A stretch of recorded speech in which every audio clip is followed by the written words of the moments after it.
But it was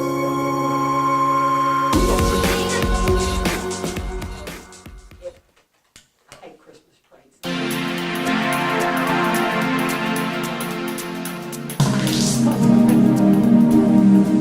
Isn't there a movie coming out called Nine, Yeah, the but number I don't 9? know. It wasn't.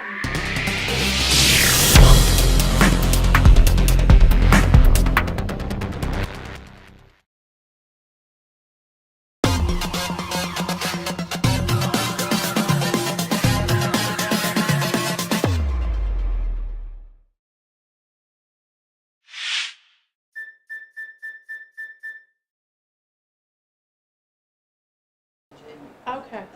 They chose. Y'all want to start a few minutes early? Sure. Our second speaker will be here in a few minutes. I just want to do a couple of housekeeping Okay. before I introduce Cindy. Everybody get their papers. These are mine? Yes, yes. Okay, thank you. I've already asked, everybody got something out of last week's session? Yeah. Good. I hope that some of those things you can implement and keep from doing the bad stuff that they wanted you to think about. Insurance, did you get your credit, Jody? I ain't talking. But tonight we're talking about, excuse me, credit and managing a business. And everybody should have a copy of the presentations. I'm delighted to introduce Cindy Snyder. Cindy is our small business lender at Virginia Community Capital. This week we've done an enormous amount of windshield time. We've actually been locked up in the car for the last 3 days. Been to Richmond and back, and over here tonight. But Cindy has a lot of experience, and I'll let you tell about your background, been in People Inc. and so forth. But ask a lot of tough questions tonight, would you? And next week, just a reminder, is going to talk about finance, about what lenders look at and how they evaluate applications and so forth like that. And we'll have 3 lenders here from both commercial, nonprofit, well, 2 nonprofits that you can ask questions about. When you're ready to expand your business and you're seeking additional financing, hopefully you will learn a few tips. And our second speaker, I'm going to go ahead and introduce him when we get started, but Vivek Patel with Ascent Virginia, he came all the way from Northern Virginia to present this session tonight. So he's very committed to Southwest Virginia, and it's not just in saying it, he means it, and he's been here quite often here, probably once a month or every 6 weeks you're here. But when we get started, I'll let Vivek introduce yourself. But I think to help Cindy and Vivek before we get started, how about we go around the room and let each of you introduce yourself and tell them what you're going to be doing, so that'll kind of help customize tonight's session. So, Mario, Emmanuel, you want to start out? Yeah, I want to start a step van food truck. And that's my plan, is to start a food truck. I actually picked out the uniform already. I have a uniform. And the name is called Taco. It's still Taco and a letter D and an I, but in Spanish it's called Taco de Ojo. The letter D is called De. So it's Taco de Ojo means eye candy. So I got eye candy in the back. These are uniforms I would like to. But I would like to start a food truck. My options are buying a step van at $8,000 or $9,000, and then customize it myself, and try to get a credit or a loan on getting some of the equipment in there. I know the equipment is very expensive. I did pass the Safe Serve or the Serve Safe exam, and I'm ready for learning more, and hopefully this will be my last year trying to start it, because I told my wife that if this doesn't work out, I'm not going to do it again. I'm not going to, because it's stressful, plus, it takes a lot of your time. Yeah. So, I'm Joe from Boston. I've got business up a couple miles up the road now. Mountaintop Designs. Do make shirts, t-shirts, do embroidery work. We've got a gift shop section in there as well. So can tourists come in there and purchase items? Do you have personalized items for the area in there, or is it mainly for businesses you create? No, I do like a lot of things for the local businesses, plus we do custom, shirts, whatever they want I got you. to say on it. And then I'm looking at trying to do with more interest, spark the elk, and then here this weekend they've got the Yeah, The- that's why I was trail- wondering about things with the tourists trails, right. that are coming to ATV ride. yeah. I've been dealing with that all day today. I'm actually setting up. I've got a trailer that I Oh, have okay. on site, and I'll be making their Oh, their good event idea. shirts for Good the idea. all weekend for that. So I do things like that too. Set up at ball tournaments. Okay, so you Like- can make shirts right there on the spot? Yeah. I Okay. take my equipment and put it in my trailer, and then I can make the shirts out of the trailer. kinda Okay, cool, like that. Jody is our existing business competitor. gotcha, okay. Direct to garment? Direct to garment. You want to do your intro when you speak? I do most of that's just all. Dave, take it away. I'm David Ratliff. I'll be starting a mobile food business. Not like the food truck, but just like a hot dog cart. Okay, any relation? Maybe. Lay down. He won't blame me, but. Chrissy? I'm Chrissy Charles. I own Fired Up Pottery. I'm actually located in town, in the Grundy Plaza. Been in business now for 6 months, and I make ceramic pieces, and I have it set up to where people can come in and paint ceramic items. Okay.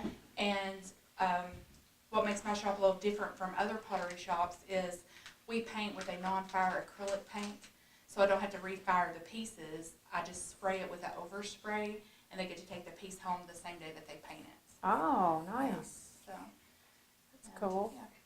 I went to a paint party not too long ago Yeah. on canvas. I'm not artistic at all, but it was fun. Yeah, I'm gonna start doing the paint parties like that also. I also do face painting there. I do airbrush tattoos, and I make candles, personalized candles with pictures on them. I can do that also. Huh, So, cool. Sean? My name's Sean Cosner, and I'm a current 2L law student here, and I'm also interested in starting a cafe across the street from the law school to cater to the students in the town of Grundy.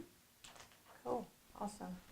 Glad to be here. I'm Cindy Snyder. I'm with Virginia Community Capital, and I've been with Virginia Community Capital, it'll be 2 years in July.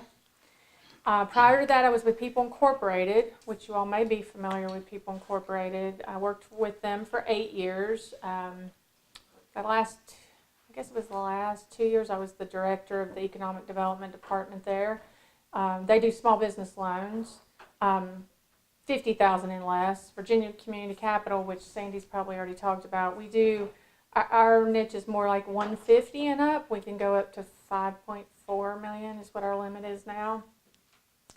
Prior to that, I was in the car business. I worked at a car dealership for 20 years. 15 of those years was in finance, trying to get people approved for loans, for car loans. So I saw a lot of different scenarios when it came to credit. And so I'm very passionate about credit. For some reason, that's just something that I'm passionate about. So that's the topic that we're going to talk about tonight. When I was at People Incorporated, I was a certified credit counselor. The certification's probably expired by now, but the knowledge hasn't. And I don't think much has changed in credit, the fundamentals of why it's important. And so we're going to talk about several different things. These are what we're going to cover. And we're going to talk about why do we even have credit reports, how does stuff get on your credit report. We're actually going to look at a credit report, and I'm going to talk to you about where you can get access to your credit, if there's things incorrect on your credit, how you can get those disputed and taken care of. So it's quite a few items, but I'd like for you to ask questions as I'm going along, because if you're like me, I'll forget if I don't ask a question when I have it.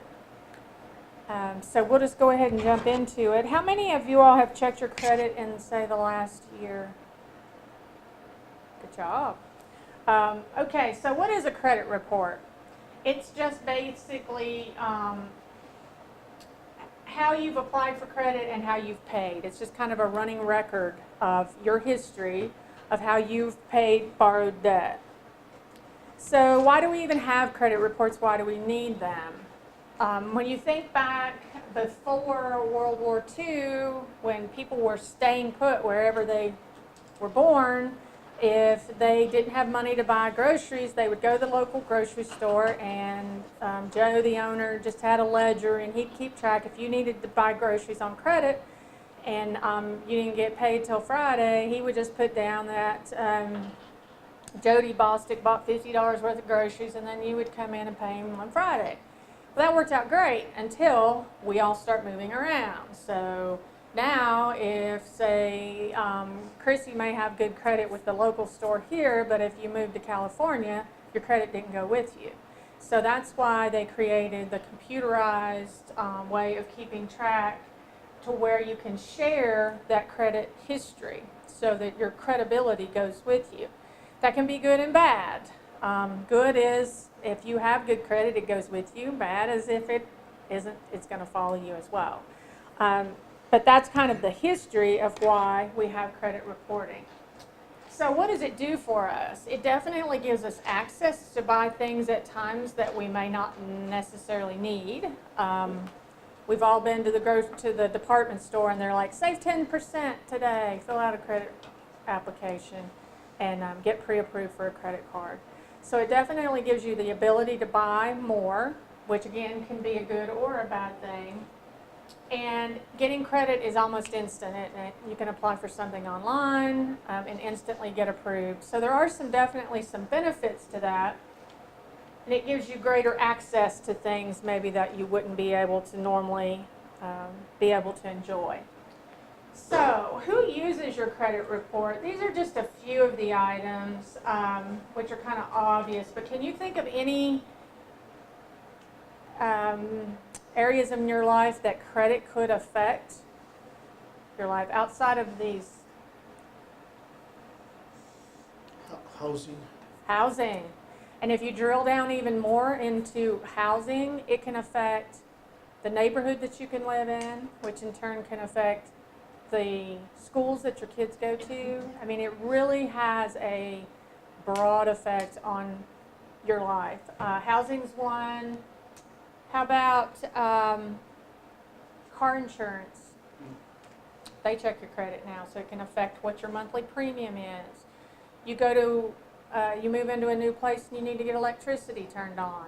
They're going to pull your credit. It could be the difference in you putting a $500 deposit down or not having to pay a deposit. So I think of credit as valuable as cash in your wallet. You need to protect it, and it has a true financial value to you. Can affect jobs. Well, it says employment up there. That's another one that I think is very important. It can affect whether you get approved for certain licenses. We talked about the housing. Cell phones is another item. Pretty much Security clearance. security clearance, especially for some particular jobs, or if you are wanting to get certain licensing, it can affect that as well. So where do the credit reporting agencies get their information? One, they're going to get it from you. So when you're applying for that Old Navy card, let's say, you put down where you work, where you live, that information is going to go to the credit reporting agencies. They're also going to get it from people that you borrow money from, which is your creditors.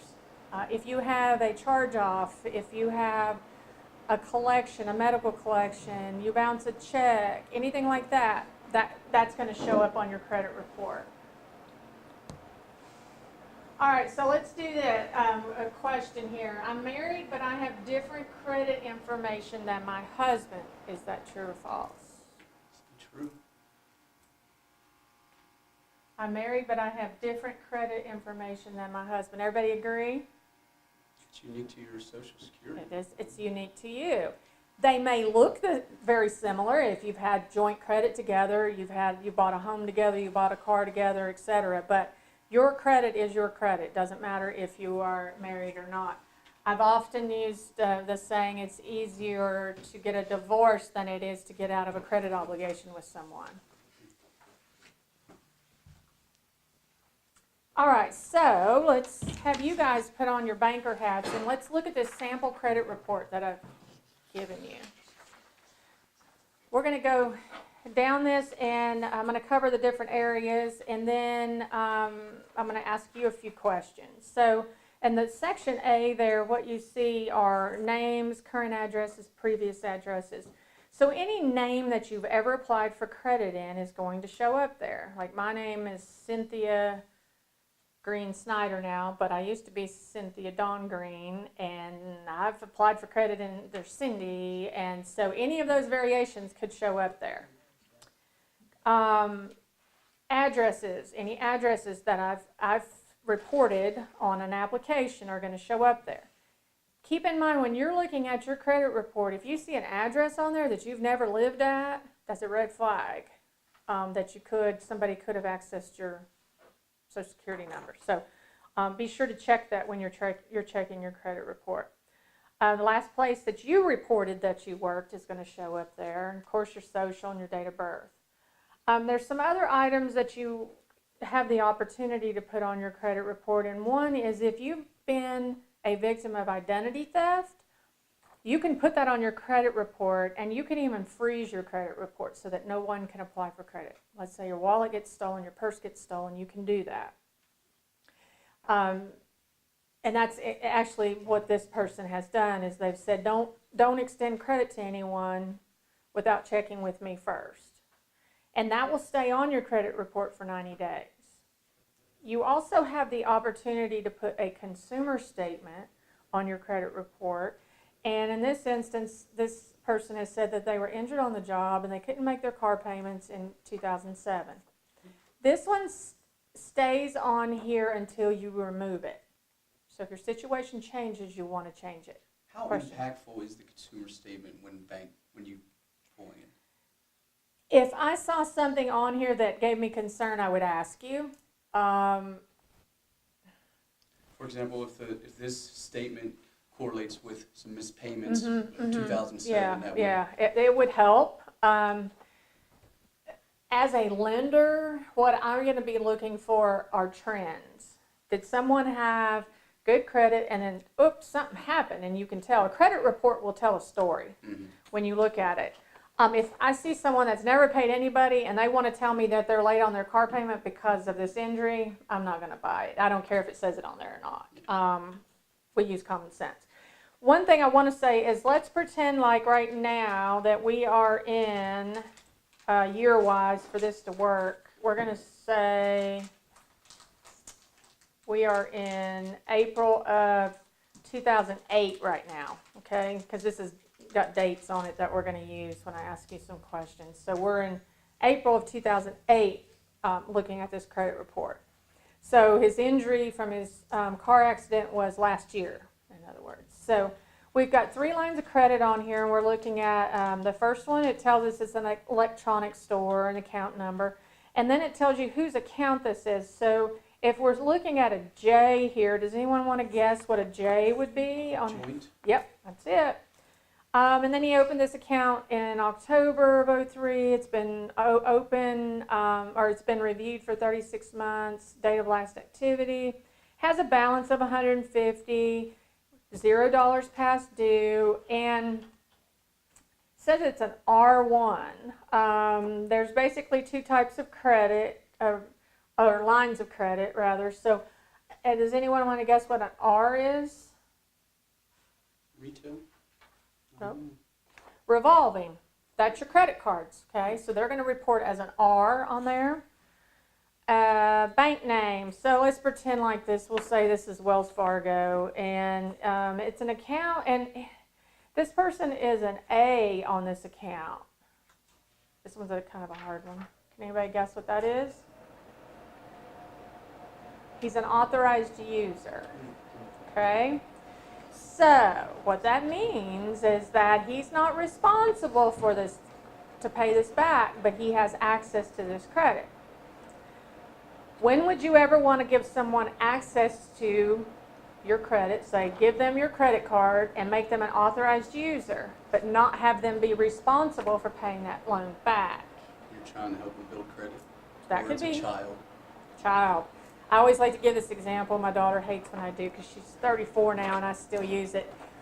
When she went off to college, I thought, you know, she needs to have a credit card just for emergencies. I don't want her to be stranded somewhere and be out of gas, and you know, because they don't manage their money real well when they go off to college.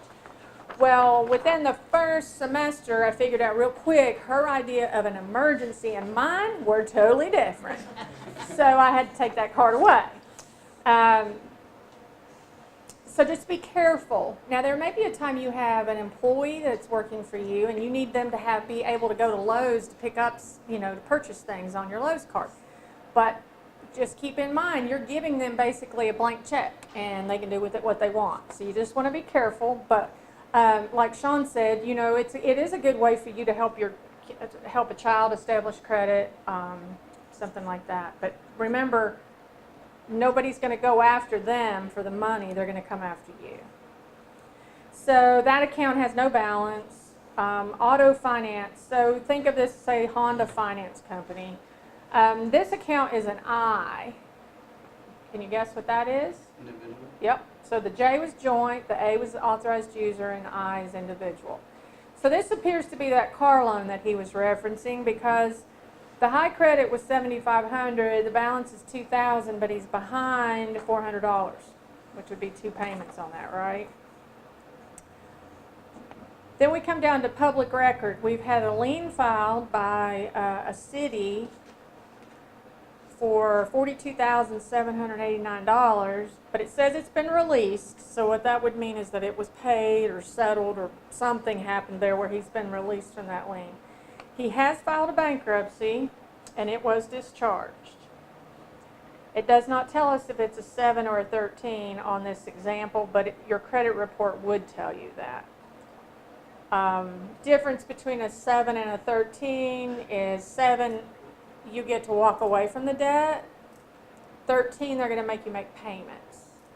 In about 08, they changed roughly around there, they changed the bankruptcy laws because people were abusing that. They were going out running up their credit cards and then filing Chapter 7 and then walking away. And then they had no debt and they could start all over again. So now it's tougher to get your debts discharged. More than likely, the judge is going to look at the money that you have coming in and look at what you owe, and he's going to put you on a payment plan. And it's going to be a 3 to 5 year payment plan. And you're going to pay one payment to the court, and they're going to pay your bills for you. And it's going to restrict you from being able to get any more credit. They really put the brakes on you if you have to file a Chapter 13. But that does show up on your credit report. So then we're in collections. Think of medical bills. It is so hard to keep up with medical bills. And it's not unusual for us to see medical bills on credit reports. Because if you have a procedure, you're going to get a bill from the place you had the procedure. You're going to get a bill from the nurse and the lab and the anesthesiologist. I mean, the list goes on. You'll get bills from people you didn't even know were ever even involved in it. And it can be easy to lose track of those. And my advice on those is set up a payment plan. My experience, medical facilities are very cooperative in working with you. My youngest daughter, I didn't have her paid for till she was 2, and I used to joke they could come and repo her at any time. But I got her paid off. So they are willing to work with you. So as opposed to having them show up on your credit report, I would recommend that. And then the last thing is anybody that pulls your credit is going to show up on your credit report.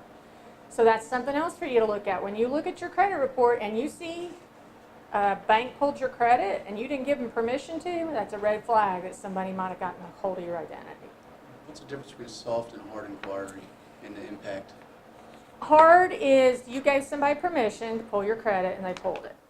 From working in the car business, one piece of advice I would give you, if you go to a car dealership and you're looking for a car, tell them, do not send my credit anywhere until I decide I want to buy this vehicle, because they're notorious for taking your credit information and shooting it to 15 different banks, because they don't care about your credit, they just care about selling you a car, and they want to make sure they can get you approved. So I do that even if I go looking at furniture or anywhere that I'm shopping for something. If they want my personal information to pull my credit, no.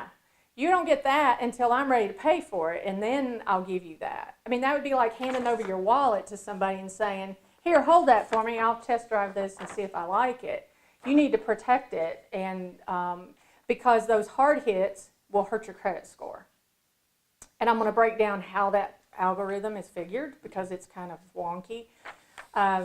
But that would be advice that I would give you on not letting them pull it. Now, soft inquiries are kind of where they come in the back door, and that's how you get those credit card offers in the mail, and you're like, how do they even know that well, they send them to you really whether you can afford it or not, because they'll send it to college students that don't have jobs. But they are just getting like a snapshot of the basic information on your credit without getting your personal information, if that makes sense.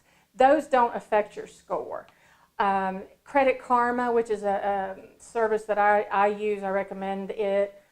You can look at your credit on there every day if you want, and it's not going to affect your credit. So there is a distinct difference between the two. Now, when you do, let's say, car business, you're buying a car, and those same hard inquiries are within 30 days of each other, it's going to count as one. Yeah, that's, I still don't want somebody having access to my credit. Again, I protect it. But yes, technically, they will look at it as one. But if you think you go to 3 different dealerships and they each sent it to 15 different, this section down here is not going to look good. You just don't want, there's no reason to allow them to do that. And so you just need to say that up front, that, we'll look at my credit when I decide I want to buy the vehicle, or when I decide I want to buy that furniture, or whatever, Good questions. Anybody else have questions on this? All right, so my question to you is, this guy wants to borrow $500 from you. All right, so would you lend it to him, Manuel? This guy right here wants to borrow 500. Uh-huh. Well, he got injured on a job. He's not working. So,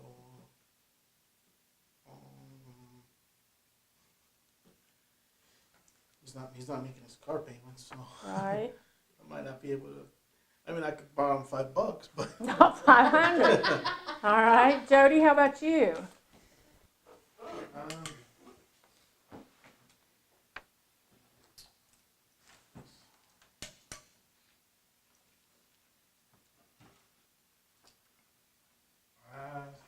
don't know.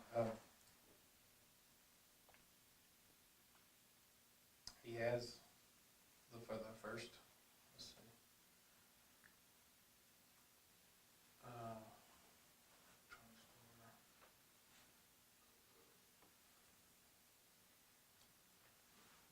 Did he? Where it says high credit right here, 1,200, like the electronics store. Mm-hmm. What? Is 150 all that?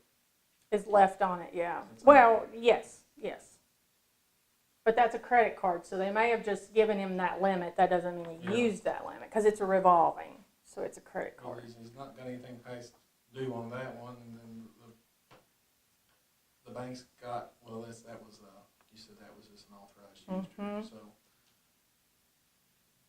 I don't know, he does have a past due, but he don't at the electronics store. I don't know, it's almost a 50-50 shot on it, I would think, of whether or not you give the guy a chance with it. Right. Or it says date of last activity, like there is 9/06. So has he went 2 years without paying anything, but it says he's not past due. So what's the deal with that date? That could be, they could be referencing date of last purchase, but this is not exactly what a credit report would look like. This is just a template to use to discuss things. Typically, date of last activity means date of last activity, last payment received or last purchase.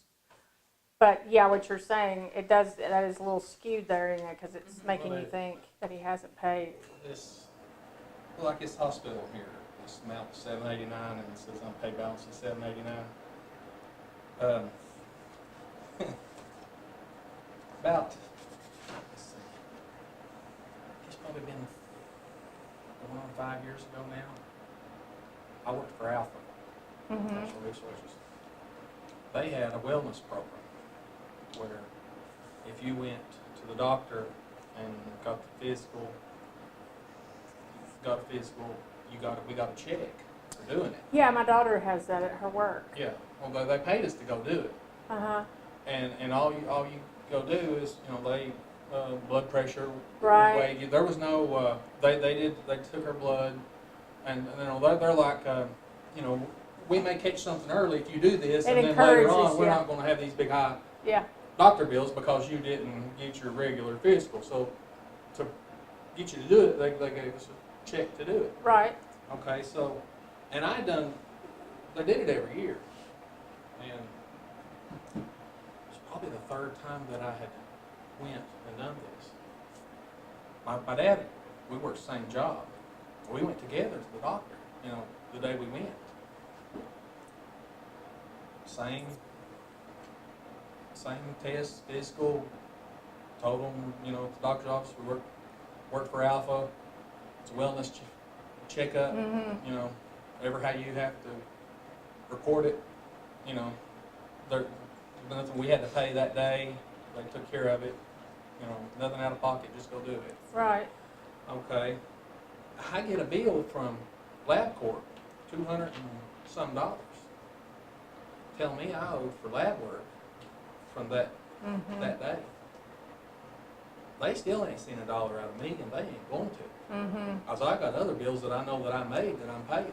Right. So, and I don't know what's ever going to happen with it. They've sent collection letters to me, but I am not giving them the first penny because Daddy never got charged a penny. And Yeah. the 2 years before, I never got charged. Sounds like they didn't do the So, coding or the billing I right. called that doctor's office and told them to rebill it, and they say they are, and they say there's nothing they can do about it.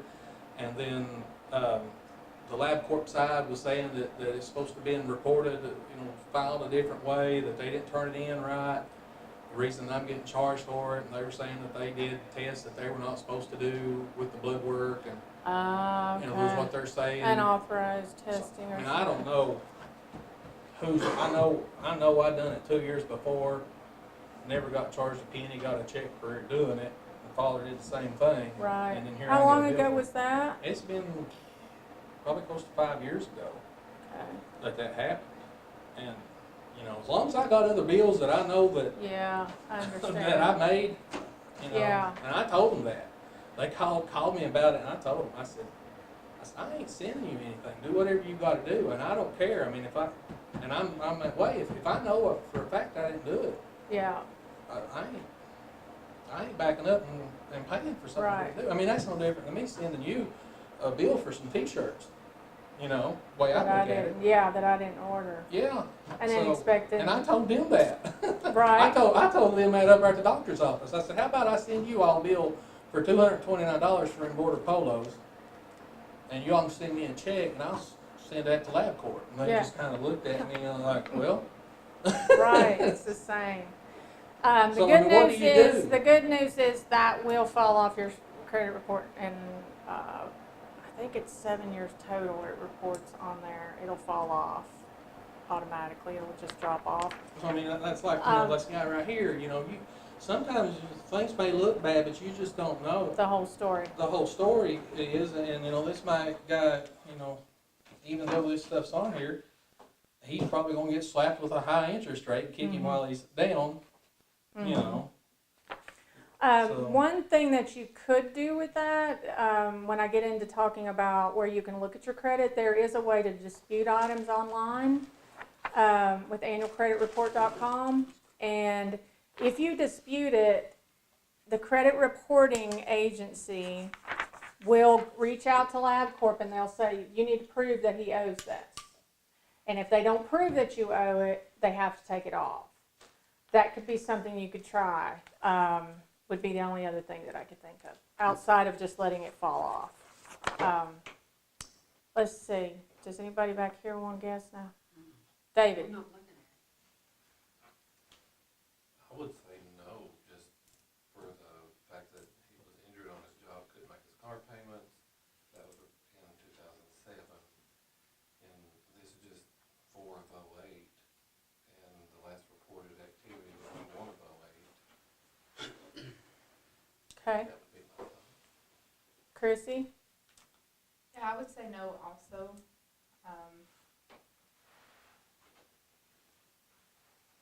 Which he is behind on the auto payment. But I think that's the only one that he's behind on. Okay. Sean, yours Um, last hope. Depends on the lender I'm working for, of course. There's a lot of things in here. I need more information. His income source. If he was injured on a job, he would have workers' comp payments, so he missed. I don't understand that story. You know, he's got I'm assuming he's got a house because there was a lien for $42,000 on his property. I'm assuming that's what that is. So he has something he could put down as, I forget the word, Collateral. So I think with that maybe, but then you look at he's $400 back on his car payment, and then he's also has medical bills in 2005 that's unpaid for almost $800. So he owes that money. So he owes $800 there. That's not even including his monthly payments. That's an addition. Plus he filed bankruptcy in 505. So it depends on other factors. I think I might consider it, but it's not looking good for him. Okay. So he's not going to have much luck in here, is he? Normally I say one of the things of this is that we know who we can borrow money from now, but you guys aren't going to none of you guys are going to let go of any of your money, so that's okay. Sean alluded to the other part of this that I like to talk about is you really don't have enough information here to make a decision. You don't have the full picture, do you? Because we don't know. Like Sean said, what collateral does he have? If I told you he had a car that was worth $5,000, not this car that he owes on, but let's say he has another vehicle that's valued at $5,000 and he's willing to put that up as collateral. Totally changes the picture, doesn't it? What if I told you he'd been on his job 25 years? To me, that makes a difference because that shows some stability. So also in your mind, when you're applying for credit, you got to think about these things. So if first you want to look at your credit, find out what's on there. If there's things that are incorrect, you want to get those taken care of. And then if you know there's some issues on there, you need to be prepared to answer those questions. Maybe you worked for a company that is no longer in business and you were laid off. That's happened to all of us. Lenders are just like you. They're going to use common sense. They're going to have questions. So you just want to be prepared when you go in. You don't want them to say, well, what's this collection on here for $789? And you go, I have no idea. You just want to be prepared. Okay. All right. Let's see. Oh, that's all on more than one slide. Let's see. Okay. So, do you guys get those offers in the mail where you're pre-approved? You can get those to stop if you want.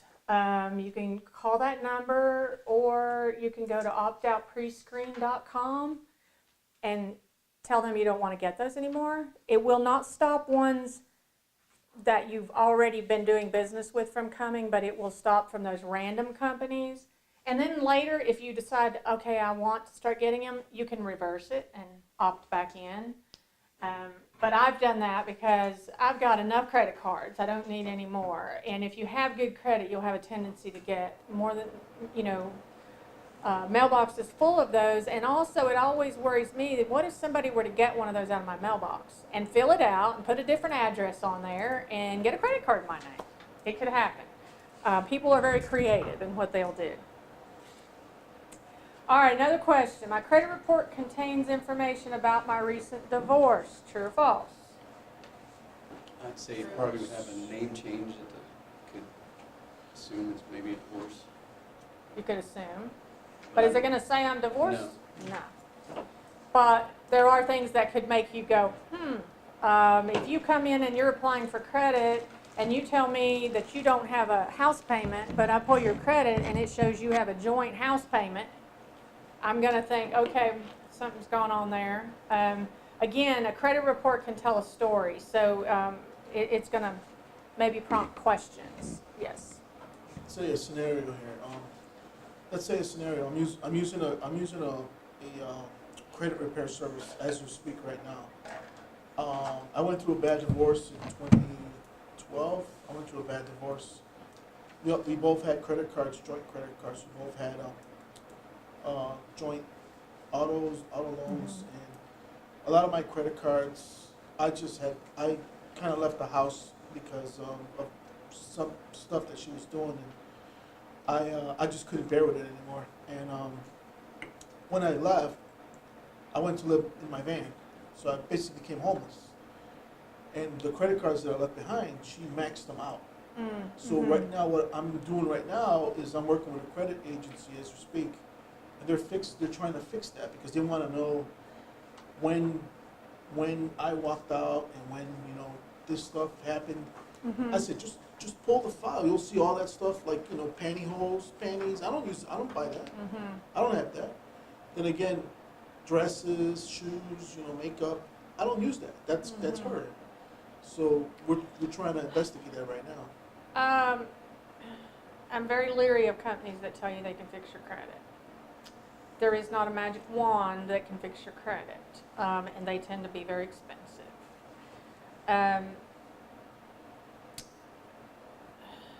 It would probably serve you better to talk to an attorney about it. I don't know how locked in you are with them at this point, but there are also other nonprofit organizations that can help you. And actually, the company that I use this template from and this presentation from is Money Management International. Right. They provide counseling and assistance in that regard. I had a checkbook with my name on it, and she forged my name with checks. Yeah. So a lot of those checks, my bank account was drained. Yeah, they bounce. No, she drained my bank account. I had like $10,000 in my bank account. Uh-huh. She drained it, and she forged those checks. So when I got copies of the checks from Bank One in Chicago, it's called Bank One, and I got copies of them. And I said, this is my signature. It's not my signature. I didn't do it. So we're trying to dispute that right now. And I told them, this is fraud. Right. It's fraud. So fraud is a crime. You go to jail for that. Which would be all the more reason to get with an attorney. Well, yeah, I know. I spoke to a legal an attorney. I'm trying to get her thrown in jail. Yeah, that's a crime to do that. But that company that says they're fixing your credit, they're not going to be able to assist you with that portion either? They're not doing that right now. They're not doing that. I spoke to an attorney already. Yeah. You might want to talk to one about what you're trying to get that company to do, because there's really not, they can't do any more than you could do on your own, in other words. Yeah, I think they already took out 3 of them that I was at fault. They were not my fault. Because I didn't have a job in 2 years span. I was homeless. Yeah. I didn't have a job. I didn't have a home. Yeah. So the credit that was accumulated during that time. Yeah, what they're doing is they're disputing things on there which you're able to do on your own and not have to pay somebody. That's just my advice. But of course you do. They're more professional about it. Me, I'm from the hood. I'm from the ghetto. Yeah. I'll get into how you do what I'm talking about here in just a second, and where you go to do it. What information is not in a credit report? Race, religion, medical history, political affiliation. Checking or savings accounts. Sometimes people think that having a checking or savings helps establish credit. It doesn't. Okay, it's not reporting. But if you bounce a check, they will report it.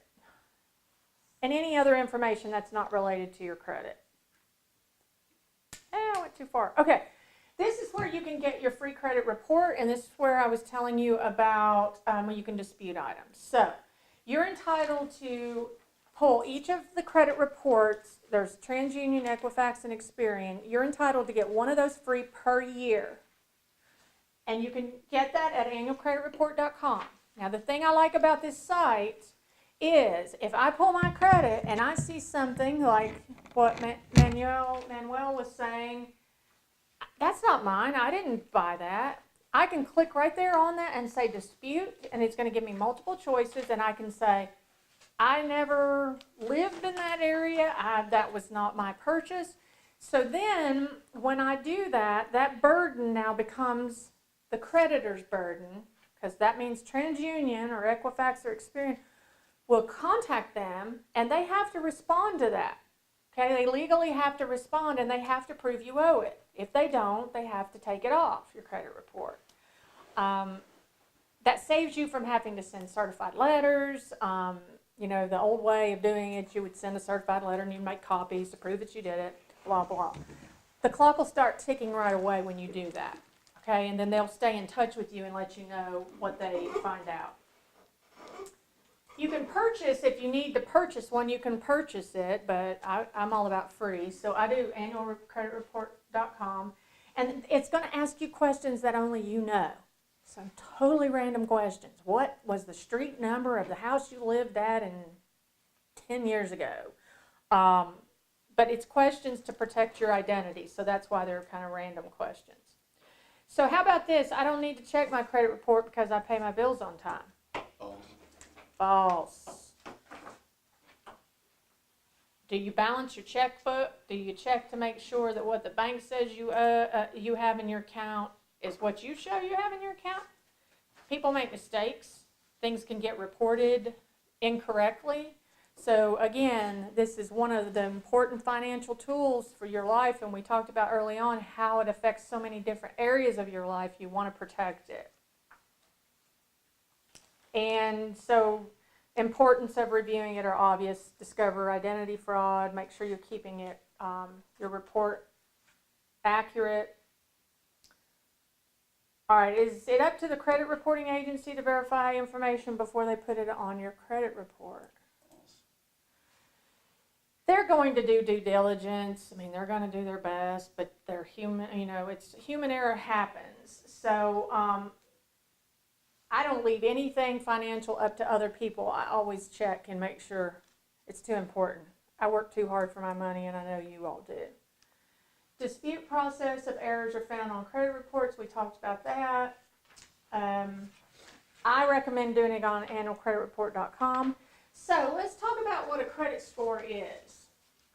It's a 3-digit number, and what it does is it assesses the likelihood that you will pay your bills on time. I equate it to like your GPA when you were in school. Kind of as a history, it shows how, in this case, it shows how well you paid your bills.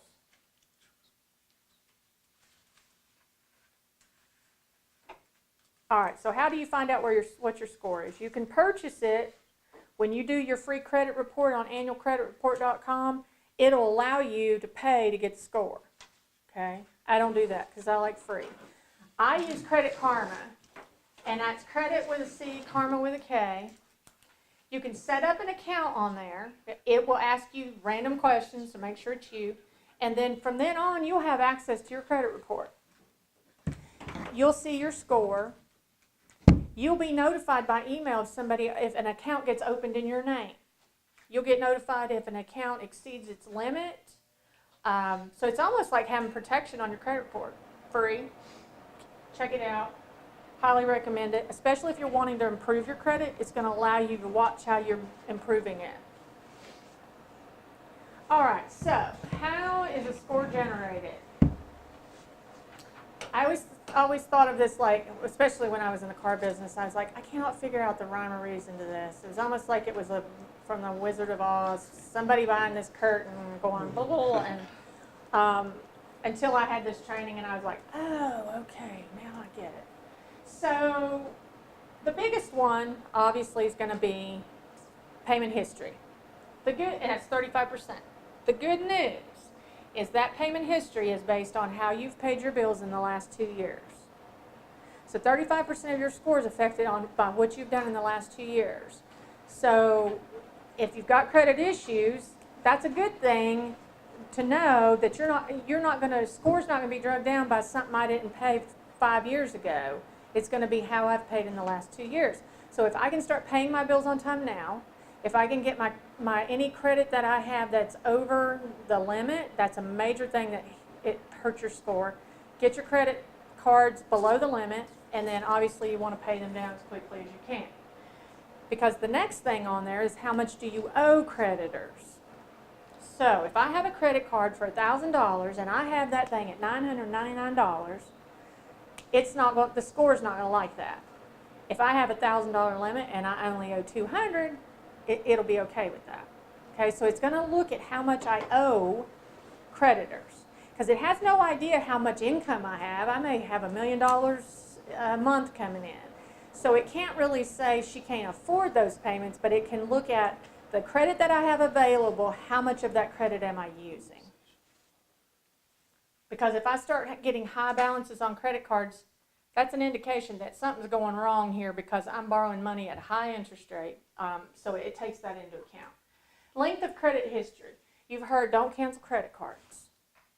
Don't close your cards. I don't know if y'all have heard that, but that's the reason that you hear that, is 15% of your score is affected by the length of your credit history. So don't do the math, but my first credit card was in 1984, and it was a Sears card. Since been closed out for obvious reasons. But I kept that card because that kept my history going back to, at the time, of course it's not relevant now, it's so long ago, but in 84. That's one benefit you get from credit cards, is a credit card stays open even when it has a zero balance, unless they close it because you didn't use it for a couple years, they might close it on you. But when you get a house payment or a car payment, when you pay it off, that account's closed. Okay? So there is a benefit to having credit cards. I don't recommend that you carry balances on them, but that is one benefit to helping your score 15% by just keeping that card open. Maybe just put it in your dresser drawer, put it in your freezer, whatever. But that's why that you hear don't close your credit cards. Amount of new credit. That's what we kind of talked about, those hard hits. That's going to affect 10% of your score. If you start going out shopping and letting companies pull your credit, that can affect 10% of your score.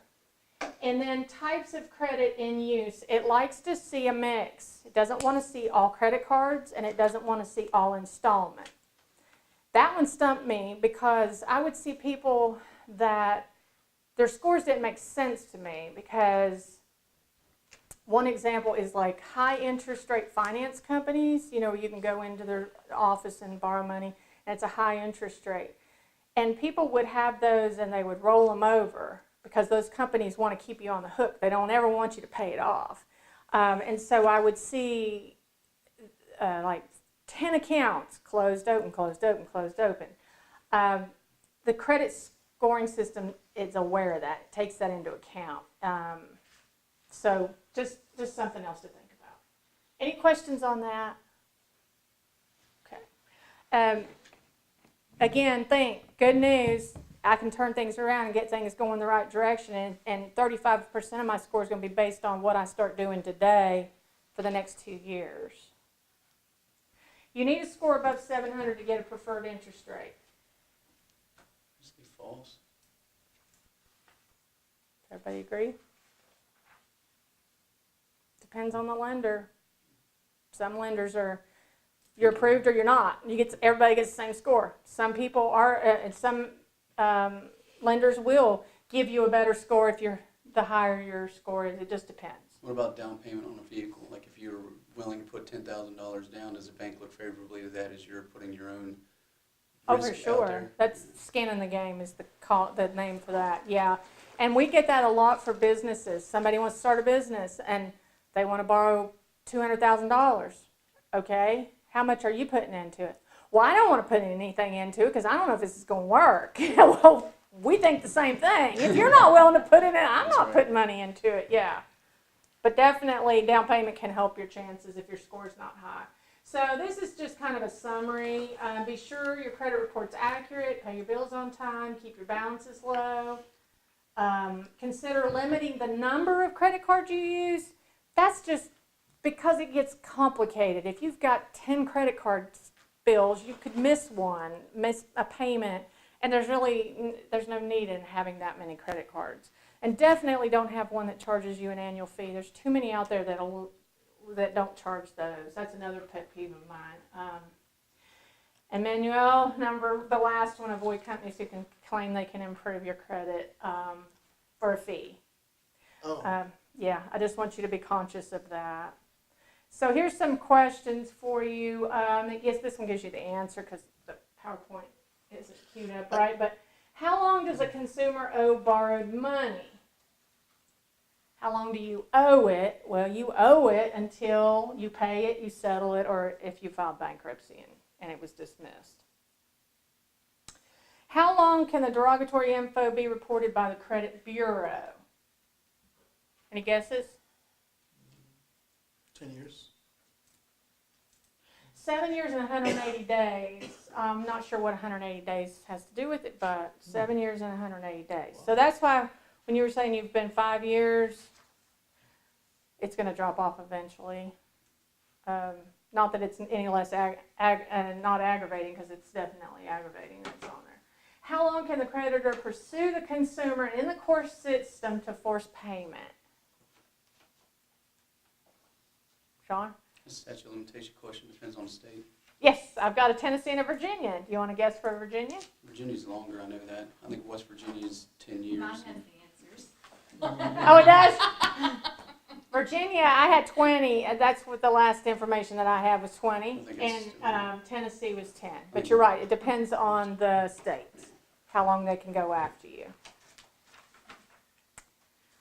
All right, well, I've said it once, I've said it 100 times tonight. Your credit is a valuable financial asset. Review your report regularly.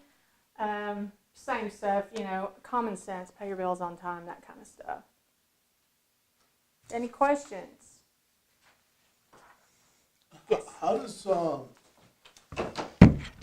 does identity theft affect your credit report? Let's say you were a victim of identity theft. It can be a nightmare to get things fixed on there. If somebody steals your identity, I've heard horror stories of that. I've never personally experienced it, but yeah, it can take a while to get that stuff fixed on your credit There report. was someone in California filed and got a check for income taxes on my dad about 2-3 years ago. How in the world they did it? He went to he waited. He had was a little late. Not that he missed 15th April or whatever, but I mean, it was like end of March, 1st April when he went to file his taxes. And somebody had already filed? Somebody had already filed his taxes in his name in California and got the refund for it. That's what Oh my my wife did to me. And he had to She go filed- in she where you talking about filed- that freeze thing. He had to go Put that get all on that, there? and every Oh time he my tries gosh. to get credit for anything, he's got to go through all this. They got to call him back, and he's Yeah. gotta, It's horrible. It's a mess. You just, and even at your best efforts, something can happen like that, so. If you have, let's say that you have 3 investors, officers, or directors on your company, and of those 3, 2 of them have 700 plus, the other has a 680, 695, and the 685 has a bankruptcy. He's 4 years out from his discharge. How do you look at that? You mean it was discharged 4 years ago? Yes. Okay. Yeah. So is it chapter 13, chapter 7 is 10 years, chapter 13 is 7 years, so it's a 10-year, Was it a 7 or a it 13? was a 7. Okay. So it's a 10-year, It'll stay on there, yeah. That score's not super, super low. We would want to dig into it more, like what we did here. You didn't have enough information.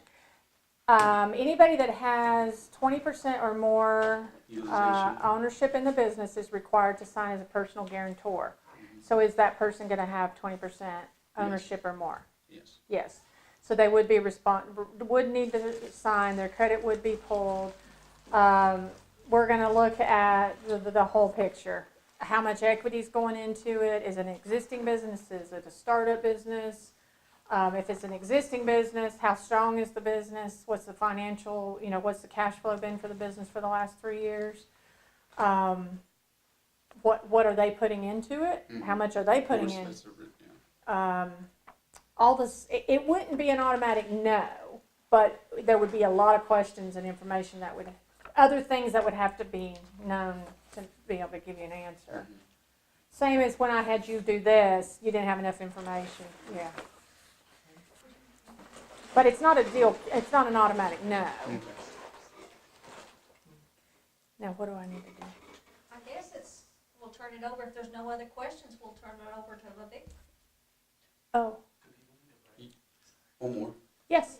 You ever have any experience with VA microloans, like SBA or anything like that? We're an SBA lender, Okay. yeah. And we do SBA loans, 7A, we will do 504, which are really handled from a CDC, but we do those, we do USDA guaranteed loans. But we work with all those government guarantee, if they're needed. They're not always needed, but. Yeah. Cindy? Does anybody need a break in the transition? If you do, feel free to go ahead and use the restroom or anything, but go ahead, yeah. Oh, I'm scared of numbers, that's why.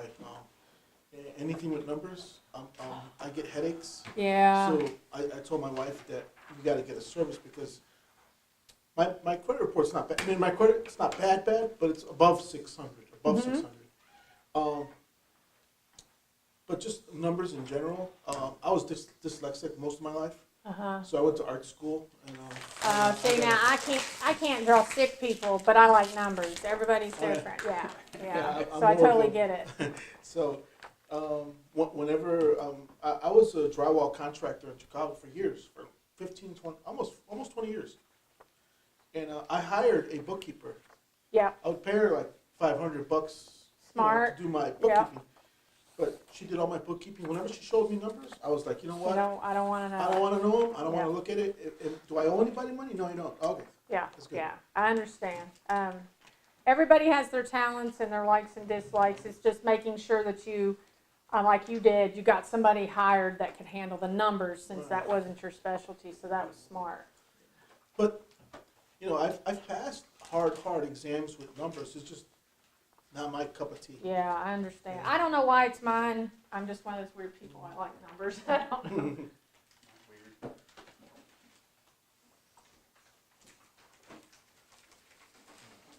Good I see question, you pulling them out of the guys. refrigerator back there. I have to have them frozen. I'm the same way. I like it like that. I have another one, do you want it? No, man, I'm fine. I like warm water anyways, or room temperature. Oh, I should have. Right after her. Yes. Oh, are we gonna sit together? Let's see, wait, I'll take that back. Let me scoot it up. Forgot me now.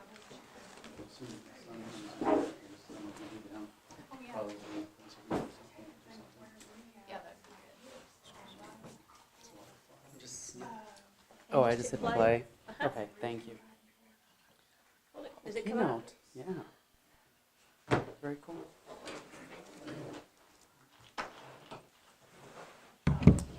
Okay, I would normally sit, but I've been driving a lot today, so, and I'm gonna drive home after this, so. I didn't drive from Northern Virginia just now, but I drove last night. I had meetings in Duffield Yeah. until 4, and I drove here. So, but after this, I'm gonna drive home. I have a meeting at 9 a.m. for work tomorrow, so I have to be. Josh, thank you for. No. That's not to say. No, I'm very happy to be here. I'm honored to be here. Actually, this is for me. First of all, I've never been part of a business challenge. No one ever asked me about managing my business. So I share some of my thoughts based on experiences that I've had. A lot of you have your own businesses and are looking to start new businesses. So I'll just share some lessons I've learned from running my own, a couple of them. So just in terms of my perspective, so my name is Vivek. I live in Arlington. Been doing a lot of work here down in Southwest Virginia. My interests are, in my day job, I work for a biotech company. We are about $8 billion. We are based in Boston. Within this large corporation, I manage 2 businesses. So I have that's to say that the experience I bring is managing people, right? So I've managed about 25 people in the last 10 years, and different personalities. I actually have one person today for the first time in my career, first time, that told my manager that meeting with me makes him want to vomit. Oh my gosh. I kid you not, it never happened to me. First time. I don't know how many people I've managed. And I don't know what's going on, but I'm going to meet him next week to find out. But anyway, what I think I'm trying to say is you never know. You manage very different kinds of people in your life. And I think that is a learning experience, right? So people make the company. And that's it. So I need to know where it's, because if he's a remarkable employee, he works really hard, he's great at what he does, but I need to know where I'm going wrong, right, as a manager. I also, I'm here as part of Ascent Virginia. It's a nonprofit a few of us founded together, and that's the whole idea I'm here. It's to bridge the gap across the state and try to connect opportunities in different parts of Virginia. Nonprofit management is different because all of us are volunteers. So managing volunteers is a very different experience. And I think that probably the most experience that's most relevant to all of you is an experience of starting and founding biotech companies. So I've done 2 of them. My first one completely and totally failed, but the second one we sold in 2011. And there's a lot I learned from these experiences, from failure, from what happened. And as all of you are doing your own companies, first of all, I admire you for doing it. It takes a lot of courage to start your own company, a lot. And you know that most people would rather stay employed at a job or at a company than start their own. So it's actually very admirable. You're one of few who decides to take that leap to do your own thing. So you should be very proud. And there's nothing I'm going to tell you here where my hope is that I can add some value, but I'd also like this to be a discussion. Now, moving forward, everything that I'm going to say, I'd like this to be a discussion. If there are any questions, say, I need clarity on this, right? So the first thing is the idea and its value. And I was listening to a lot of what you talked about, and you have your idea, right? It's something you are passionate about. You want to create. The question is, what value do you put on it, and what value do other people put on it, right? And there has to be, in my view, a kind of a balance of the two. Why? Because let's say, Manuel, let's just talk about, you talked about the taco. It's a great, you have a band, you have a story about why you want to do it, right? But when you go in front of someone who's going to give you money, they need to see that you value it. They need to see how important that thing is to you, right? So that value is a value that you perceive. That's the value that they perceive. So it's an important part of it. The second thing is the team, the people. Are you going to start your company alone on your own? You can print T-shirts in a cart. As you grow, will you hire more people? Will you, right? Right? Exactly. And I think that's important. Or some businesses you run on your own, right? So it all depends on the team that you build. What kind of people matter? And then the execution of it. I think the execution is really important. I was struck by the fact that all 3 of you said something very interesting to me. You wanted to do a cart instead of a truck or a store. Why? Is that more operational? And we'll talk about this as we go along, right? You are well positioned being in the mall. People want to come paint their pottery, right? You have a market. You're at the law school. You want to start a cafe across. So the execution starts with not just an idea, but what's your market? How do you demand it? So we'll talk a little bit about that. So the first thing, of course, is market research, right? So all of you are starting a business because you see a market need for it. You are at a law school. Law school, a lot of work, a lot of hours. I gotta eat, have coffee. You see a market for it. I haven't had a good taco in a long time, and so you Just had some clearly today. see. There you go. So when you start your business, I will come and have your taco, right? So you see a need for it. You talked a little bit about T-shirts, right? So branding is everything. So you are an on-demand T-shirt printing company, right? You go. So there's clearly opportunities to what your demand is, and you start your business to address a demand. If there's no demand, you're not going to succeed because you have to grow. I don't think anyone starts a company because, I think some of it is passion, right? You do it because you want to do something, you want to create something, but I don't think anyone starts a company to say, I'm just going to create it. There's no demand for it, but I just want to start it because I feel I need to, right? No one does that. You do it because you want to fulfill a need or a demand. The planning obviously is obvious. One of the reasons we are here is business planning, right? You want to learn about credit. You want to learn about have you written a business plan? So how many of you have written a business plan for your companies? I've written one before. Yeah, okay, so you've had that experience. You have written too. Yeah, So I don't.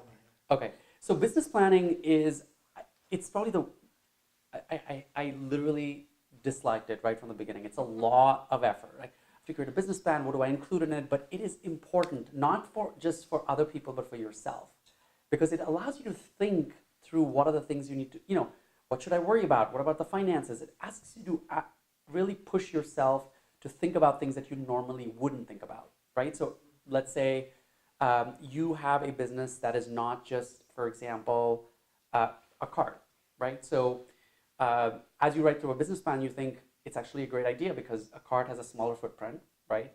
You don't have to invest a lot in infrastructure, but as you grow, how much money would you need if I ask you and I want to give you money, I say, I'm going to put down $5,000 for you to run your cart, to grow your business. But I, as an investor, want to see if you have a plan for growth, right? Are you going to go from a cart to a truck to a store?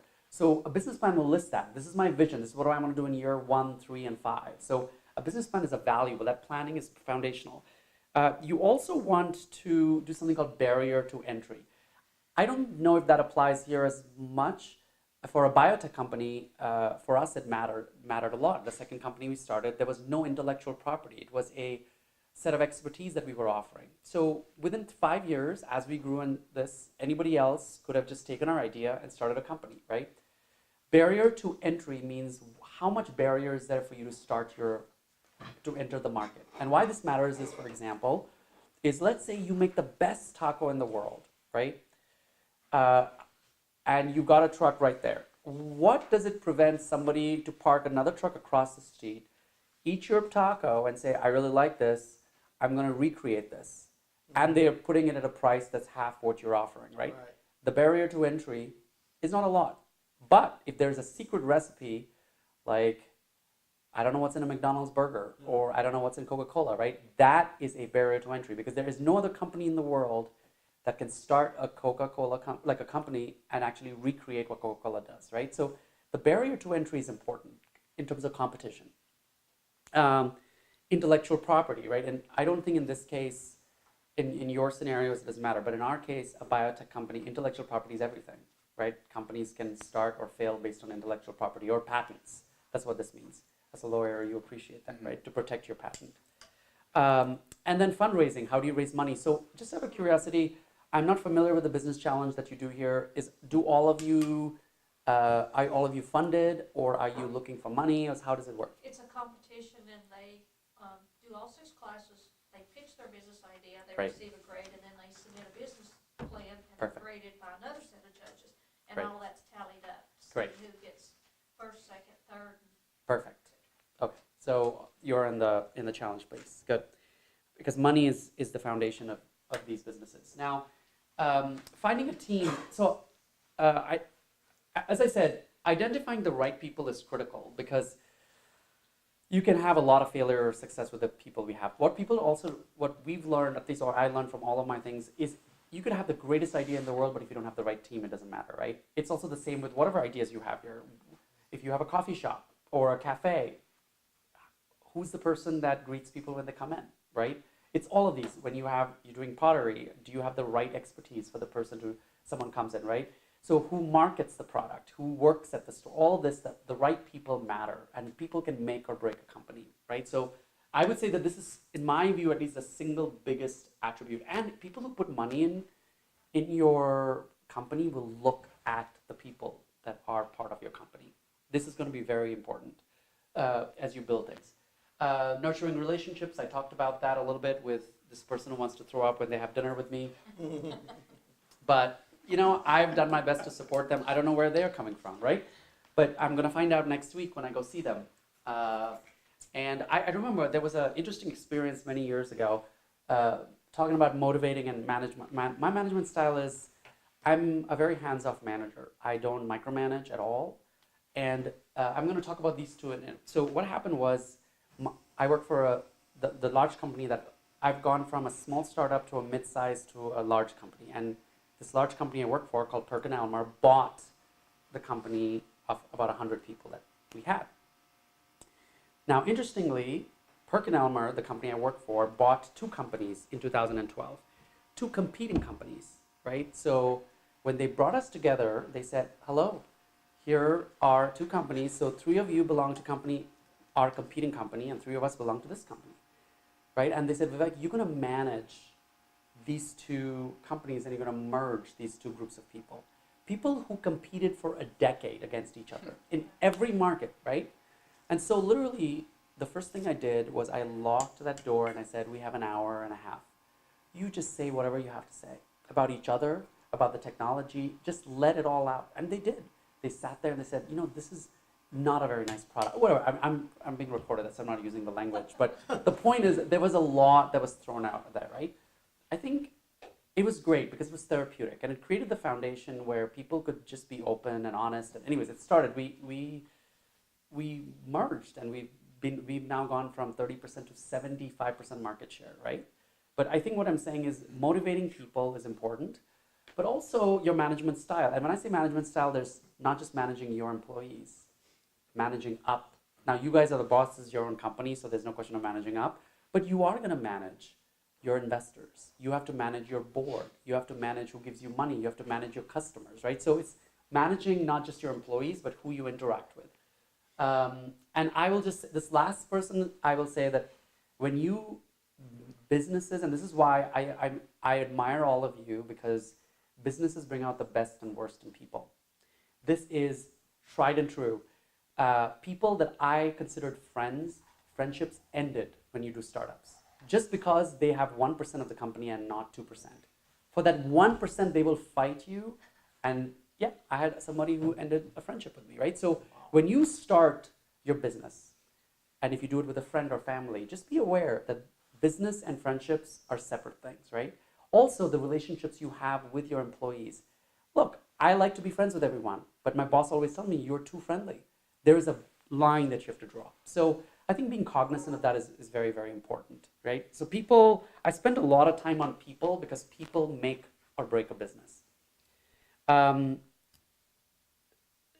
wanted to talk a little bit about operations. I don't think you have to worry about board relationships here, but I would say relationships with your investors who are investing in you. So if VCC is an investor in this, your primary point of contact may be Sandy or someone. So how do you manage that relationship? Do you check in regularly? Accountability and things like that. Management, we all know the worker-management relationship. I just came from Komatsu, right? Great to see how the teams kind of all interact. But I think, as I said earlier, trying to keep that relationship of, what I'm going to say to this guy next Friday when I see him. I've been thinking about it a lot because I've never had someone feel that way about me in my life. Forget my worker, but not even a friend, right? To dislike me so much. So I'm going to say to him, look, you may not like me, right? You may not, I am your manager. We're not friends. You do your job, I do mine, respect, right? So I think it's really important how you interact with your employees. So that's why I said management is important and how you interact matters. The other thing I wanted to talk about is in an operational, when you do operations, you have to think about what's involved in operating a company. You already probably know this. You said you did serve safe, right? Which is the requirement for food delivery. So I don't know if you've done the course too, David? Okay, but it's going to be required. That's required by the state. Is certified when you're serving food in a cafe. You're going to need to take all this course. Yeah, the certificate. Yeah. I'm also a proctor. Okay. I passed the proctor exam. Perfect. So that is an important. If you are doing food delivery, you have to go through some of these regulations. So OSHA, safety, food safety, and so on. So regulations are important. And I mean, an employee handbook. I stayed at an Airbnb at Kingsport, and she had a handbook at the Airbnb, a smaller handbook, do's and don'ts, right? Something as simple as that. But when I came in, I looked at it and she said, take the sheets off the bed and put it in my laundry basket, right? Not every host wants that. It's interesting. Some people like to reuse the, I'm just kidding, don't like to reuse the bed. No. But some people do it themselves. They don't want you to have to go through the work of taking the sheets or whatever, right? But everybody has an employee handbook is the foundation of your business. It tells employees how they need to interact. When a guest comes in, always have a smile. You don't have to put that in your handbook, but there are certain things like if there is a, like rules around how the business should operate, right? So that's important to have. So an employee handbook is important. These are more operational things, just to remember. Now, this is, again, we talked about credit, right? Financials are everything, right? If you cannot manage your money for the business, it's a done deal. And so I think one thing that people do when they start companies is they'll rely on part-time accounting. So if you got a certain amount of money, you're not gonna go ahead and say, I'm gonna hire an accountant and I'm gonna hire a HR person who manages employees. You are going to contract that out. So you say, once a year, I've got a tax accountant, I'm gonna give them my financials, I'll keep tabulate it all, and then they will take care of it, right? So you contract it out. So the accounting and the financial piece, in my view, is critical. So when you get your pool of money, your first pool of money, and you have a business plan, even just building a relationship with an accountant to go through your finances. So if like you said, you have a t-shirt printing business, you have created a financial model for how that is. What equipment do I need? Is it a trailer versus a store? How many t-shirts can I print? What should I charge? You've done the whole modeling. But building a relationship with an accountant, I'm curious, do you have an accountant yet? You do? I do, well, I just got a little lady up here that takes Perfect. my taxes. Perfect, right? So, Keep up with monthly stuff myself. perfect, yeah. So I think just seeing what works for you is obviously important from an accounting perspective. What kind of business are you? Are you an LLC or are you a corporate? All of those matter because your tax impact happens there. Tax considerations are critical. I have so far never gotten a call from the IRS, but I've had people who've gone through that, and it's not an easy situation. So these are kind of important. And so financial management is critical to your success, right? Being lean is vital. If you can do it, like you said, I do my monthly finances on my own. So that's a real good separation of where you say, I know what I can do, and when I can't do that, I actually source it out. I always use this analogy. I actually have a degree, so I have my PhD is actually in chemical engineering, right? I spent 80% of my work on plumbing. It's glorified plumbing, right? Reactors and pipes. But I literally cannot fix a plumbing in my house. Nothing. I can never do it. I try to do it, things break, right? I literally had a case where I tightened the bolt on my toilet seat and I caused a crack and I had to replace the entire toilet because of this thing, right? So I know what I can do. I can't do that. And it cost me what? $500. I could have just hired a plumber and they could have done it for whatever, $70, right? So it's also knowing what you can and cannot do. If you are doing pottery, for example, let's say, I love the idea, but I actually love your name. I love the name of your pottery. Yeah, I really love it. It's fired up. It's great, right? Now, maybe at some level, I actually like yours too. Serendipity, very nice. That's what it is. That's what it was. So I'm thinking about keeping it. Oh, yeah, it's a nice name. Around. Yeah, I like that. So, but for example, branding is important, right? So being able to brand your product, and you may not know how to. You could say I could do social media. I could put something up on Facebook, show my brand. But if you can get the right kind of branding person, they could grow your business leaps and bounds, right? Because the right kind of person who you contract out and say, look, I want you to take care of my branding. Pay them whatever, $50 or $100 a month. A student who's more tech savvy can be on social media, put it out, can have greater value, and your business gets advertised. You know, so just finding that skill set is important. I think I just have a couple more slides, and then I'd like to have just have a Q&A if you guys have. Human resources, again, a lot of the same things, managing people. So one thing that the two things on this slide that I think are the most important, that in my view, one is metrics. My boss is a metrics guy, right? So he's like, I want to know where my employees are and what they're doing, how they're distributing their time, like a credit score, right? You have a pie chart. He wants to see a pie chart at the end of the year. I don't like that style. I think it's micromanaging, and I don't think it's nice, right? Because I trust my employees to be really high performers. They do great. And as long as, like if things fall through the roof, yes. But his argument for metrics is, look, if you've got 5 employees and you need a 6th, and you have to make a case to management about metrics, you need that. So the reason I talk about metrics is, for all of you, you don't need metrics, but you need performance. evaluation. Meet your employees once a month as you build your business, right?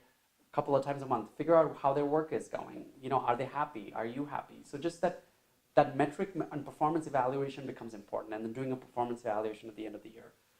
And compensation is another one, right? If you paying people for their work and their worth is very, very important, right? And I think this is, if you ask people, actually, interestingly, what is the single most thing that motivates them? It's not compensation. It's actually how they're valued in the company and how they're treated, right? So while compensation is important, you don't want to pay someone, to be just take advantage, but pay them well and treat them well and value them. And that's why I said motivation and collaboration is probably far more important sometimes than even compensation. And then I think sales and business development is important. Knowing your customers and markets is critical. I don't think I need to tell you this. You all are starting with an idea. You know your market already, right? I'm curious, Dave, why are you doing a cart and not a truck? I'm just curious. It's a little more mobile. I would like to do, for instance, like go to the courthouse, set up there, a couple hours, and go somewhere else, a couple hours, good to go. Okay. I feel right now for the startup, that's a little more financially stable. Got it. And financially doable for Got it. myself. Got it. Okay. So you've thought through your market. So a mobile cart, you can go park at the courthouse, right? You can, if there's a baseball game somewhere, you'll go over and take it there, right? So it's mobile. You know your market. You know who wants your product, and you are positioning your business to tailor to that product. Like I said earlier in the beginning with your cafe. I always say hire the best and pay them. This goes for sales. Sales, I think, I know that these may not entirely be relevant right now, but as budding entrepreneurs, I don't think this is going to be your first gig, right? You're going to grow your business. One day, it may be second other companies, right, that you start. To me, the hire the best matters because in my company, for example, they're penalizing the sales team, right? So the sales team sells our products. I would like my sales team to make more money than anyone else in the company. If they sell, they should be rewarded for it. But management doesn't want to pay them. So what are you taking away from the sales? What is a salesperson motivated by? Compensation. They want to sell because they want to make money. The moment you take that motivation away, they're like, if I'm going to make 85% of my salary by selling whatever, why should I care, right? So to me, this is very, very important, is how you compensate people tells a lot about not only you're putting a value to them and how well they do. And then, of course, in your case, I don't know if you're going to be using sales tools or product management, but I don't think that applies here. But in any case, just to say that there's a lot of technology and tools available. I put some of them here. In your case, these are all probably for more technology or larger kind of businesses, but you are going to use, for example, financial systems in your stores. What do you use for t-shirt? Do you use Square? No, it's Shopkeep. Okay, so it's like a balance. It's got the credit card reader and all linked Okay, into perfect. it, and it's like it'll keep inventory. Perfect. All in one. Perfect. So you use different kinds of software. What do you use in your store? I have a POS, I use Intuit. Okay. Yep. So it all just depends on what you use, but technology is becoming integrated into the way we do business, right? Cheaper, faster, accessible. So that's really kind of important. How many of you have websites for your stores? Do all of you do? I have a website that's being built right now. Okay. So it's actually funny though that I know that Facebook is pretty, people use Facebook as a way to advertise a business, but I think a web presence is very vital, as you all know that. If I'm coming as like if I'm visiting here, and I do also just something as simple as having your thing on Google Maps, right? Like if I come here and I want to go take a gift. So this is actually great. Now I know all of your businesses. So if I come here in the future and I want to have a taco or a hot dog or have a cup of coffee, I know who to go to, right? I love this region and I want to take parts of, so what I try to do is buy gifts for holidays that are representative of my travels, right? I don't want to buy them a T-shirt. I would rather have a T-shirt that you made, right? Because it's local, it's built here. I'd rather take them a gift that from your pottery place, right? So I think, but for me to find you, I want to have an opportunity for you to have a presence. So I would say web presence is important. Even a simple website, you can actually build your own website for next to nothing. There's a website called Wix, W-I-X. You can do it for cheap. Whatever you use. We've tried, well, actually, we've sold some things on the site that we had built. Yeah. But it's kind of got into the problem where inventory, because it sells in the store, it doesn't come off the website. And I'm trying to get that Yeah, sort of. straightened out, Yeah. sorted out right Yeah. now. But until I get that, Correct. you know, you sell something. Yeah. If you sell something out of the store, you can't run to the computer and then try to get on there and take it off of your website. Correct. And you know, it's Yeah. just, So you're working through that process. yeah, Yeah. we're trying to get that Yeah. lined out to where when it sells at the store, it's took off the Correct. internet, you know. Correct. And then if it's sold on the internet, you know, get an alert to go pull it off the shelf at the store, you know. Yeah. To get that lined out Yeah. right now. But because I have run in, especially like around Christmas, we'd had something sell on the internet and I'd already sold it at the store, and you know, I just can't. Yep. As soon as you Yeah. reach somebody their change back, run to the Exactly. computer and take it Yeah. off. And someone else orders it, and then you're like, Yeah. oh, So sorry, I don't have trying it. to It's get that worked out Okay. right now. And in addition to websites, small little things, like Friends of Southwest Virginia, which is a group here, I went to Abingdon, and they have a really nice hat, right, that talks about the Southwest Virginia. And I wear that hat when I go walk around in Arlington, right? I want them to see that there's these beautiful parts of the state. So branding is important. It's a small little, like you have a T-shirt. This is great. You're ahead of the game where you've got a brand and people can see it, right? So I think these are the kind of things that kind of make a difference, because the more awareness you create about your business matters. Chrissy's sporting it. I- Are you sporting yours? Yes, she is too. All of you. Yeah, a lot of you are. Yeah, I see yours too. Yeah. Which I kind of miss. We started out of the house. Okay. I was a coal miner, got laid off 3 times, and the 3rd time was, just Yeah. tired of it. Yeah. We started making shirts out of the house to make up for going from 60 hours a week to 40 hours a week. You see the end is near, just not got laid off yet. Yeah. That's how we got started. But Great. where we live is up on top of a mountain, and Yeah. we were just trying to figure out what we're going to call our little T-shirt business that's making up for lost hours at work. Yeah. It's a real job. Yeah. So that's how we came up with our name. But then, and actually, those are a picture of some elk Oh yeah, I see that my that. wife had took. Yeah. Just Oh a really? silhouette. Yeah, Wow. she took the picture, and that's what we used on our little sign that we made. Yeah. And but now that when I decided to open the store, have the storefront, I had a few people think we were a sporting goods store because they saw the elk and Oh, I know what ran you into mean. that. And then Yeah. now I'm not on top of the mountain. I'm in a store and I'm not on the mountaintop anymore. So Yeah. it kind of backfired a little bit as what from what we named, but it's kind of where we came from. But here's a couple of examples of, you told a really great, so I view it in many different ways. So one is adaptability of the brand, right, matters, to your point, right? So when you start a company, I know where it came from, and that's great.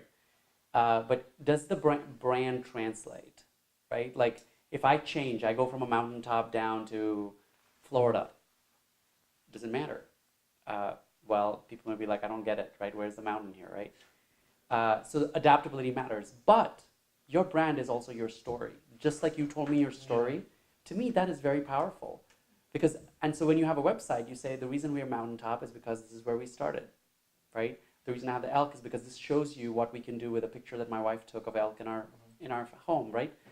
So telling the story and providing context makes your brand who you are, right? So if you, like you said this to me, I appreciate the T-shirt even more now. I appreciate your brand even more, right? Because it started here. So I think adaptability is good, but a story is also important. Yeah.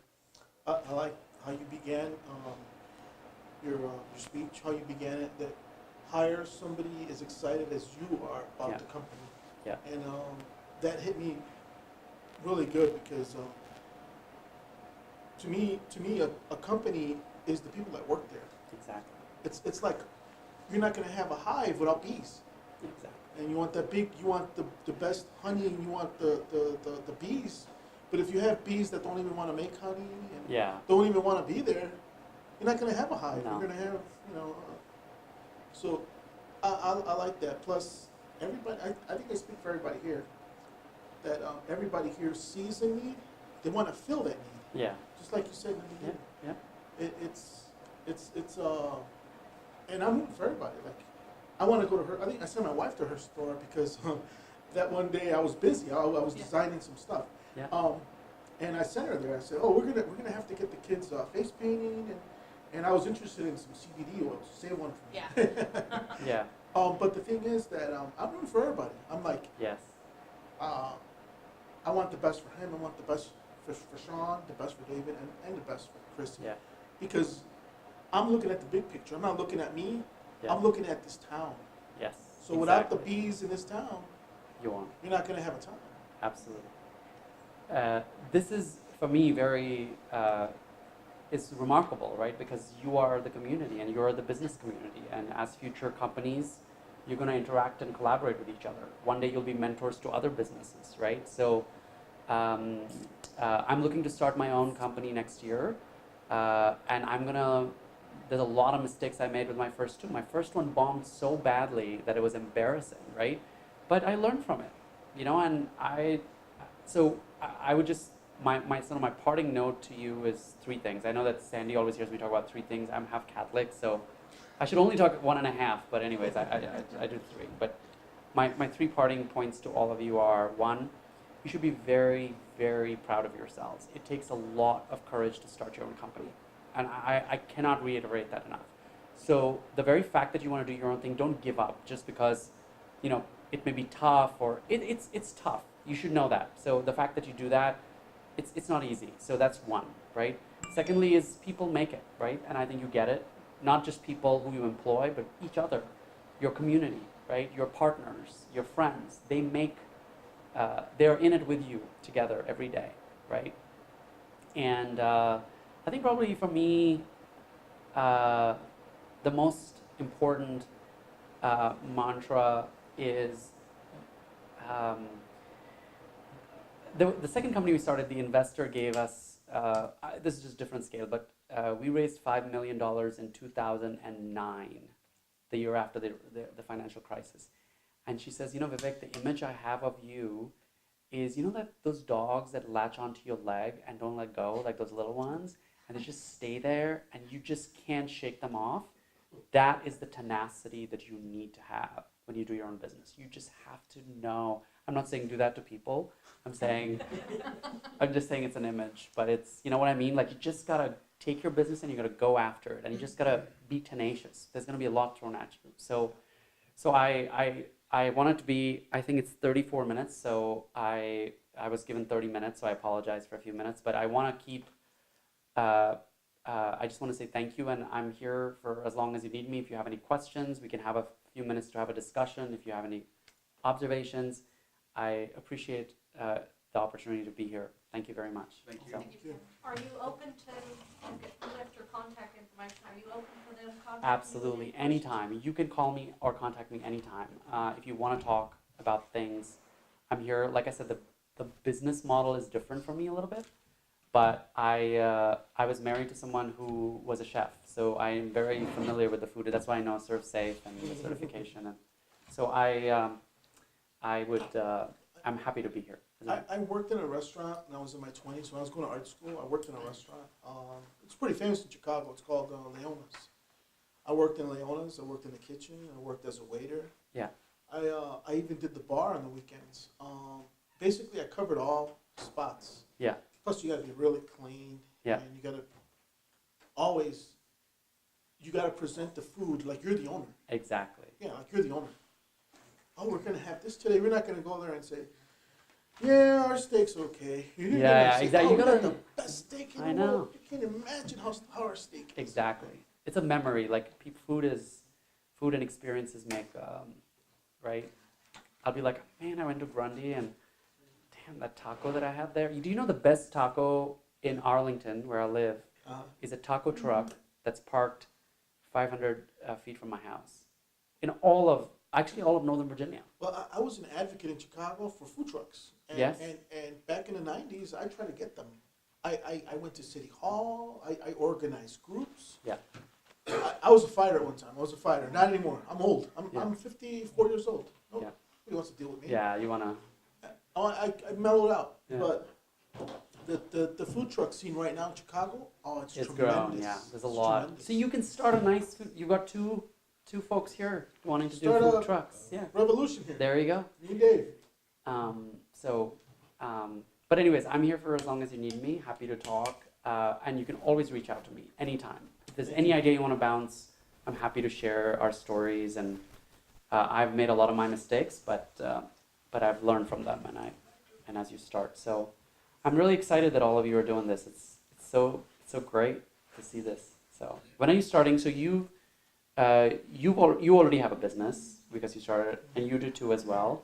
And the three of you haven't started, right? You were considering it, or have you? I'm a licensed contractor. I used to a construction company, did set asides. I'm a service Civil War veteran too, so Okay. I participated in Great, thank SBA set aside projects. So the building over here, it's right down the road. It needs a little bit of TLC. So this summer, my father's also a licensed contractor, as am I. Great. So we're going to come down here and work on it.